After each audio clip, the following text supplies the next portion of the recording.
Un visiem klātsošiem gribu teikt lielu pateicību par iespēju piedalīties šajā lieliskajā konferencē 2 dienu garumā. Un par iespēju pabeigt vismaz referātu sadaļu. Un vēl vēlējos tāds kā piezīmes pašā sākumā, ka par jēdzienu vai vārdkopu terminu otrā atmoda es aizdomājos vai biju spiests aizdomāties apmēram pirms gadiem, 2, varbūt pusotra gada, rakstot vienu neveiksmīgu projektu. Es vienā brīdī nebiju domājis kļūt par šī vārdkopu termina advokātu, bet pēdējā laikā es spiests vairākas reizes komentēt, kas ar to vispār tiek domāts, tiek saprasts un kāpēc vispār kaut kas tāds ir vajadzīgs. Un līdz ar to pat, ja kaut kādos meklējumos, ja tā turpināsies, nonākšu līdz šī termina dekonstrukcijai, tad tas arī būs ļoti labs rezultāts, jo man vienkārši šobrīd patīk domāt par to. Un līdz ar to referāta mērķis būtu aktualizēt otrās atmodas konceptu izpēti kā tādu un pieskaņojoties konferences tematam fiksēt Raiņa un viņa laikabiedra līdzgaitnieku nozīmi otrās atmodas laikmetā. Un, lai to sasniegt, referāta pirmajā daļā tiks izvērtēta otrās atmodas koncepcija un ieskicēts konteksts, trešā atmoda, kur atjaunojās interesi par otrās atmodas nozīmi Latvijas vēsturē. Un otrajā daļā tuvāk aplūkošu vairākas šī laikmeta idejas, attieksmi pret karu, vispār pret Latvijas neatkarību, latviešu tautas kultūras autonomiju, savpatību, tā skaitā arī Raiņa, cenšoties saglabāt šo te skatu punktu. Ievadu vietai iesākšu ar pateicisku atkāpi, kas patapināta no akadēmiķa Jāņa Stradiņa grāmatas trešā atmoda. 1992. gadā izdotā grāmata ir īpaši ne tikai tās nosaukuma dēļ šajā kontekstā referāta, bet arī kā spilgts laikmeta dokumentējums. Vienkalpis savalkot runas un rakstus, kas teikts 1988. un 1990. gadā Latvijā un par Latviju. Stradiņš reflektē diezgan daudz par trešo atmodu un tai, kuru viņš apzīmē kā sen nebijuši nacionālu pacēlumu. Nacionālu pacēlumu līdzvērtīgām analoģijām. Tātad tādām, kurām ir raksturīgs īpašs nacionāla iezīme, tā atmodu ietilpinot nacionālismu kategorijā un rosinot domāt un pētīt atmodu plašākā mērogā kā nacionālu fenomenu vai kā nacionālismu. Atgriežoties pie Stradiņa teiktā, tad par trešās atmodas priekštečiem jāuzskata pirmā, jaunatviešu Aleksandra II reformu laikā noritējusi atmoda, un otrā, tas nacionālais pacēlums, kas izpaudās Pirmā pasaules kara laikā, februāra un oktobra revolūcijas laikā, pie kam šis otrais vilnis esot Raiņa iezīmēts. Pie tā es arī pieķēros. Ja pirmajā gadījumā, jaunatviešu gadījumā vai tautiskā laikmeta gadījumā, aktīvais subjekts ir diezgan skaidrs, virkni izglītot latviešu, kas no zemniekiem tiecās konstruēt latviešu tautu un dotai plašu kultūras, saimnieciskās dzīves valodas un tam līdzīga autonomija, tad otrā pacēluma subjekts netiek vārdā nosaukts, vien norādot uz plašu un pretrunīgu laikmetu, kas esot Raiņa ietekmēts. Un vēl padomu laika garu nodevās pieminot Krievijas 17. gada revolūcijas. Grāmatā arī rodam Raiņa fotogrāfiju, kurā viņš nodēvēts kā par dižu latviešu dzejnieku, iespējams, kā apakšā var izlasīt, un domātāji tā arī par vienu no otrās atmodas rosinātājiem. Varētu domāt, ka šī brīdī viss ir skaidrs, bet būtībā, manuprāt, nav tik vienkārši. Šī ieskicētā vēsturiskā pēctecība Stradiņām ļauj runāt par trešo atmodu, kā par turpinājumu, nākamo progresīvās tautas attīstības pakāpi, runāt spilgtu emociju valodā, kā par prieku, sajūsmu, vilšanos un cerībām. Es atvainojos. Un viņš pat spēja izteikt vienu tādu frāzi, nebieži dzirdētu, kas interpretē mūsu brīvības pieminiekli, un tās 3 zvaigznes, turpinot, man liekas, ir vairākas versijas tradicionālajai Vidzemē, Kurzemes un Latgales vienotībai. Šajās 3 zvaigznēs saskatīja 3 atmodas. Ausekļa atmodu, Raiņa atmodu un mūsu tagadējo atmodu, Stradiņa atmodu varbūt, vai kā cita atmodu. Jā. Ja Rainis ir 2. atmodas karogs, vēl projām paliekot pie akadēmiķa Stradiņa teiktā, tad Kārlis Ulmans bija latviešu 2. atmodas izcilākais politiķis, apvienodams sevī Krišāņa Valdemāra pragmatisko prātu un Kronvalda atkasto nacionālismu. Ulmanis turpināja jaunatviešu aizsākto.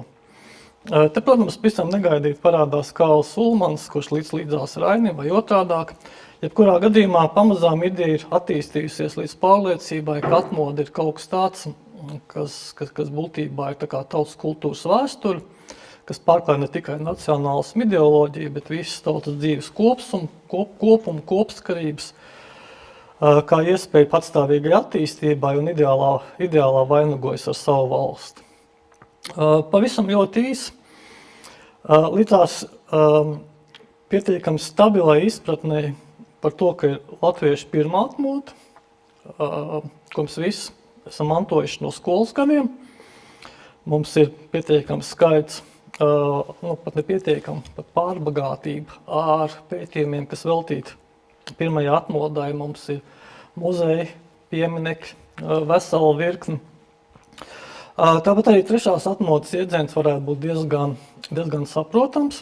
Ceļš kā man, kā cilvēkam, kurš nobried 80. gadu beigās tieši atmodas laikā, reizē ar žurnālu Avots un tam līdzīgi.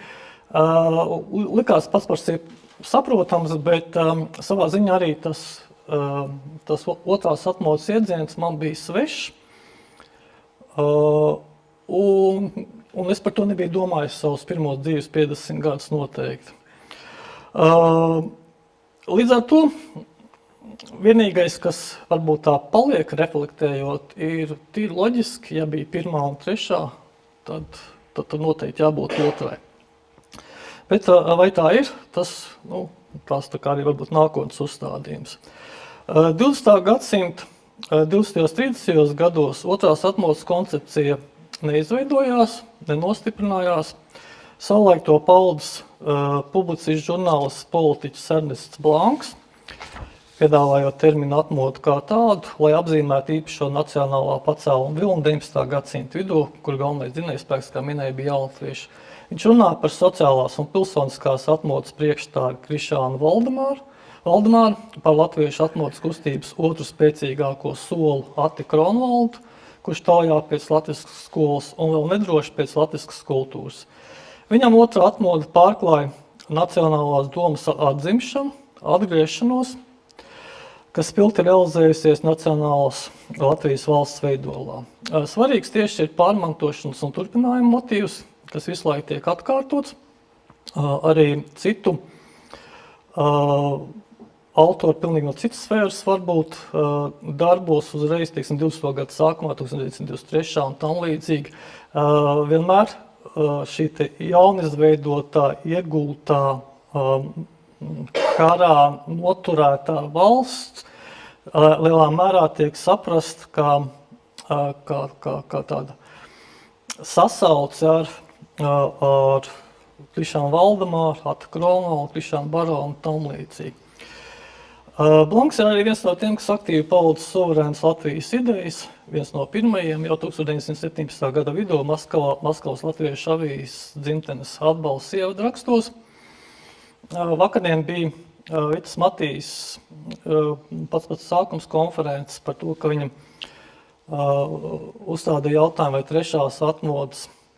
trešās atmodas līderi nebija tik eiropeiski, kā varbūt šīs te tagad sanāk 2. atmodas vai neatkarības, tā pirmā laika līderi, tad īsnībā vai Šveices latvieši bija tie, kas proklamē neatkarīgu Latviju? Tāds varbūt būtu īstenībā jautājums. Un vai tā izglītība, kas bija kas bija Krievijas latviešos bēgļu gaitās, tas pats ķēniņš, kas iestrēga frontes otrajā pusē, vai viņa veikums nav kaut kādā mērā svarīgāks. Līdz šim iztrūkstot plašiem un detalizētiem pētījumiem par otro atmodu, šis vārkopu termins referātā tiek lietots ar pētnieciskām šaubām un vispārīgi meklējot tā piepildījumu. Apkopojoši un nosaucoši vārkopu termins otrā atmoda atrodams tīmekļa vietnē Tēzaurs, kas līdzās bēgļu organizācijām un strelnieku bataljonu organizēšanai acīm redzot kaut kādu organizēšanos saskata starp Šveices latviešiem, kaut kādu kustīgumu, kas varētu būt iekļaujami šajā tādā varbūt vienojošā straumē. Atsevišķi neizvērst skaidrojumi arī atrodam citviet, piemēram, trešās atmodas līdera Daņa Ivāna refleksijās par jau notikušo un tā vēsturiskajiem kontekstiem. Bet kopumā jāuzskata, ka otrās atmodas ideja prasa kādu grupu un personu organizēšanos, kas būtu raksturīgi varbūt šim laikmetam, kas virzītos pastāvīgas latviešu kultūras un neatkarīgas valsts virzienā. Chronoloģiski tas tiek attiecināts laika periodu no 1915. līdz 1919. gadam, kas atbilst Pirmā pasaules kara tiešai darbībai Latvijas teritorijā un noslēdz Latvijas Republikas nodibināšanu un brīvības cīņām, Latvijas neatkarības karš tātad. Tādējādi nozīmīgākie iekšējie pētnieciskie loki saistām ar Pirmā pasaules kara tiešām sekām un to izraisīto latviešu tautas mobilitāti. Mobilitāti esmu līdz pēdiņās, lai gan varbūt arī tas nav nepieciešams, jo mobilitāte tiešām bija arī reāla un fiziska. Pirmkārt, tā ir latviešu došanās bēgļu gaitās un latviešu bēgļu komitejas Krievijā kā tāds organizatorisks pirmsākums, kas mobilizē nodibināt vairāk nekā tikai sociāldemokrātu partija. Otrais latviešu telnieku bataljonu vēlāk pulku organizēšana un to nozīmīgo iesaist ne tikai militārās, bet arī sociālās un politiskās norisēs. Un šī tāda piespiedu mobilitāte, kurai tiek pakļauts milzīgs skaits vietasēdētāju latviešu, kādi viņi būtībā bija vairāku gadsimtu garumā. Ir zināms dzimts, kas vienās mājās nodzīvoja 200 gadus, un bija spiests iekļauties kādā no šiem procesiem, respektīvi kļūt kustīgiem. Un lai arī šī kustība tiek pavadīta ar visādām briesmām, postu, nāvēm, slimībām, badu, ciešanām un tā tālāk, kustība ir labāk nekā nekustība vai pasivitāte, jo tā rosina arī domāšanu. Nedaudz atšķiras no tā būtu šī Šveices emigrācija, tā īsāk nosaucot, jeb tā laika Šveices latviešu centieni netieši ietekmēt norises dzimtenē, pievēršot uzmanību latviešu liktenim, atrodoties starp Vācijas un Krievijas interesēm. Vai Šveices latviešu centieniem bija kāds būtisks iespējas procesiem, vai tās idejas, kas viņus vadīja, sasniedz dzirdīgas ausis un vērā ņemams rezultātus?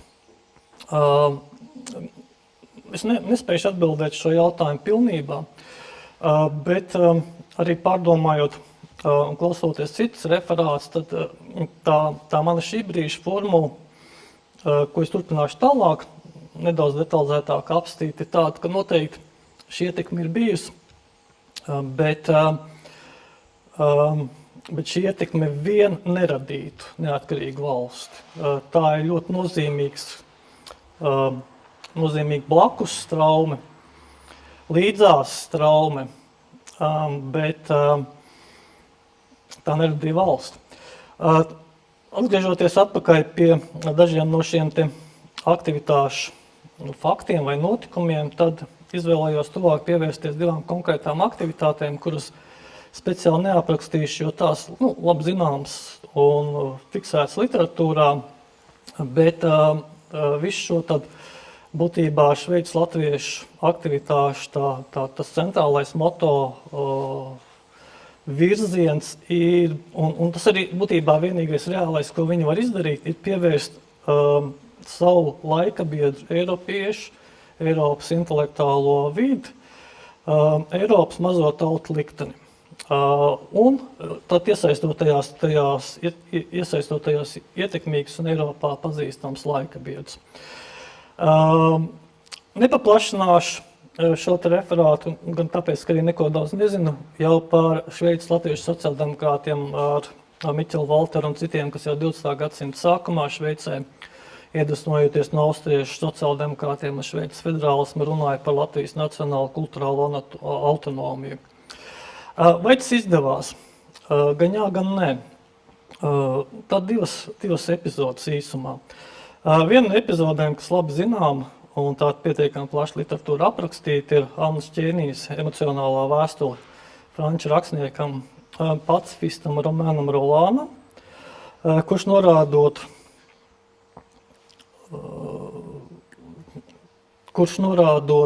uz draudošajām panģermānismu un panslāvismu briesmām, to anonīmi publicēja esejā Mazākais no diviem ļaunumiem – panģermānisms, panslāvisms. Raksts publicēts Franču-Šveices Ženēvas avīzē 1914. gada 10. oktobra numurā un izsauc plašāku rezonanci vācu, krievu un angļu presē. Gandrīz gadu vēlāk, 1915. gada 15. oktobrī, turpat publicēts Rolanda viens no svarīgākajiem pretkara darbiem eseja Pāri kaujai. Šīs divas esejas un cita raksta tulkot angliski un 1916. gadā izdota grāmatā ar šādu pašu nosaukumu, ko es diezgan diletantiski tulkoju kā Pāri kaujai, Balze Battle, Čikāgā. Par darba nozīmi liecina arī tā jauna pārpublicēšana 2011. gadā, tādējādi tas turpina iespaidot arī mūsdienu domāšanu. Eseja Mazākais no diviem ļaunumiem var lasīt dažādi. Apzināti centos to rakstot referātu lasīt kā šīs mazās tautas pārstāvis, kur it kā tiek godināti, vai par kuru būtu jārunā šajā esejā, kas atrodas starp naidīgu lielvalstu interesēm. Tāpat centos saprast, kādā kontekstā ķēniņš rakstīto Rolands ir ielicis un ar kādām interesēm sabalsojas viņa secinājumi. Rolanda raksta būtībā ir eseja emocionāli krāšņa, spilgta, patētiska, personiska, bezbailīga, bet tomēr arī tāda aizbildnieciska, lai to grūti varbūt noslēpt, varbūt arī to neslēp, bet dabiski tā ir arī no franču pozīcijām. Un gal galā tā ir atbilde vācu draugiem. Šajā gadījumā pat varbūt ne pēdiņās, bet tādā nozīmē, ka tiešām tā ir tāda saruna atbilde uz tām vēstulēm, ko Rolands ir saņēmis ne tikai no Annas Čēnijas, bet arī no vāciešiem būtībā, kas tagad ir ienaidnieki, atrodas frontes pretējā pusē. Sarunāties ar ienaidnieku, mēģināt saprast tos iemeslus, kas viņus vada kara apstākļos, ir ļoti riskanti. Pamēģiniet paši, tā ir ļoti riskanta stratēģija. Un Rolands, protams, par to cieš. Bet tai pašā laikā viņš mēģina stāvēt pāri šim te naidam, ko viņš uzskata par visu tādu barbariskāko izpausmi. Un kaut kādā mērā piedāvāt risinājumu, kas nebūtu saistīts ar šo te barbarisko karu darbību. Tā viena no lietām ir tāda, ka vienkārši fotogrāfija labi zinām, simbolu pēc, un praktiski varēja arī neiekļaut, bet tas ir tas, ko viņš arī esejā pasaka, ka viņam vācu draugi raksta ar milzīgu sašutumu, ar intelektuāli, tā skaitā universitāšu profesori milzīgu sašutumu, kāpēc jūs mūs vāciešus apvainojat pirmā lielākā kara izraisīšanā, kāpēc jūs mūs uzskatiet par barbariem, ko jūs iedomājaties, mēs nepārkāpām Beļģijas neutralitāti, ko jūs iedomājaties, mēs izglābām, mēs gribējām izglābt Leventas biblioteku, nevis to sagraut. Tas ir tas, kas notiek lielā kara laikā, ka katra no pusēm pārliecināt, ka otrs puse ir absolūti barbari. Jā, absolūti barbari. Un es negribu pārāk modernizēt šo ideju, bet kas gan ir mainījies? Rolands ar šo eseju tiec atbildēt jautājumu, kuru vēstulēs viņam uzdevuši vācieši, kāpēc Francija noslēgus, piemēram, vienošanos ar Krieviju. Manuprāt, Rolanda atbildi neskaidri, tendenciozi un eksotizējoši. Viņš neko daudz nezina par milzīgo noslēpumaino Krieviju, bet viņa draugi sociālisti liek viņam domāt, ka tā ir topoša sabiedrība un pārvarot cara patvaldību, tā būs brīnišķīga zeme. Viņš netaisnis pret vāciešiem, kas viņuprāt pēc Beethovena, Leibniz, Geits, Nīčs pēdējās 10 gadēs neko nav devuši Eiropas pasaules kultūrai. Salīdzinot ar vāciešu nespēju, Krievi esot radījuši Ļevu Tolstoju un Dostojevski, kas nav baidījušies kritizēt carismu. Rolands nostājas jaunās sociālistiskās Krievijas pusē, kas vēl ir nākotnes projekts, un šādā kontekstā viņš iekļauj Ernestu Ķēniņas vēstuli. Vēstuli, kas neraugoties uz abu pušu militārismu un caru patvaldību, sauc pēc palīdzības pret Vācijas imperiālismu, raugot atrast nākotni Krievijā. Viņa izvēloties Krieviju, pat neraugoties uz tās despotismu, un tas burtiski ir tāds kā arguments šajā neklātienes sarunā ar vāciešu draugiem. Redziet, vāciešu un Prūsijas imperiālisms ir vēl sliktāks. Noslēguma rinkopa, kas sasumē un iekļauj Annas Ķēniņas veikumu, ieraugām tā centrālā doma. Ir pienācis laiks Eiropas, es no sevis iestarpināšu, snobiskajām lielvarām, tad laikā impērijām ieklausīties to tautu balsīs, kas ir viņa ietekmes zonā, vai par tādām tās padarīt. Tā, protams, ir brīnišķīga ideja, un Dievs dod, lai tā kādreiz arī notiktu, bet šī doma, protams, nav sveša arī mūsdienās, un tā ir labi nolasām, bet visticamāk, ka ne globālā, ne lokālā realitātē tā īsti nestrādā, un mazām tautām ir jāizvēlas puses, un visi nevar būt tik lepni un neitrāli kā Šveica. Rolands necer ne uz prūsiskā, ne cariskā imperiālisma saprātu, viņš cer uz jaunās Krievijas saprātu, viņš gan tad vēl nenojautu, kā viss izvērtīsies. Gal galā vai pacifists Rolands cerēja, ka jaunais nāks bez kara asinīm un posta. Vai Rainis cer uz šādu notikumu risinājumu nākotnē? 1914. gada oktobrī domājams, ka jā, Raņa tālajam tēlam uzskatiem Raņu un Aspazijas atbalstam šajā laikmetā ir nozīme gan pie latviešiem Latvijā un Krievijā, gan Šveicē. 1914. gada oktobrī viņš un Aspazija cīņu pret Vāciju nosauc par latviešu atbrīvošanās karu, lai izcīnītu autonomu kultūru, un cer uz strādnieku brīvprātīgu iesaistīšanos karā, kas ir absolūti pretrunā ar Rolandu, kurš ir sašuts par to, kad kristieši un strādnieki kopā dzied Marseljēzi, lai dotos karā. Rainis aizstāv latviešu tiesības uz atbrīvošanas karu, kas tobrīd vēl ir daļa no Krievijas kara pret Vāciju. Aicinot strādniekus iet karā, viņš izsauc dusmas sociāldemokrātu lielnieku spārnā, kas aktīvi nosodīja šo imperialistisko laupītāju karu. Rainis šajā brīdī ir izvēlējies saglabāt tautu, runāt par to un aizstāvēt to. Vēl nav dibināti leģendāri 8 latviešu telnieku bataljonu pulku vēlāk, tomēr tas ir notikums, kas Raini neatstāja vienaldzīgu. 1916. gadā iznāk 3 grāmatiņas saistībā ar strelnieku tēmu. Un laikam tāda nozīmīgākā būtu Līgotņa Jēkaba latviešu telnieku bataljonu Pēterpils 1916. gadā. Un šajā grāmatiņā ir arī vairākas, tā nodaļa, manuprāt, pēdējā bija, kurā tiek izsvērts, kāda ir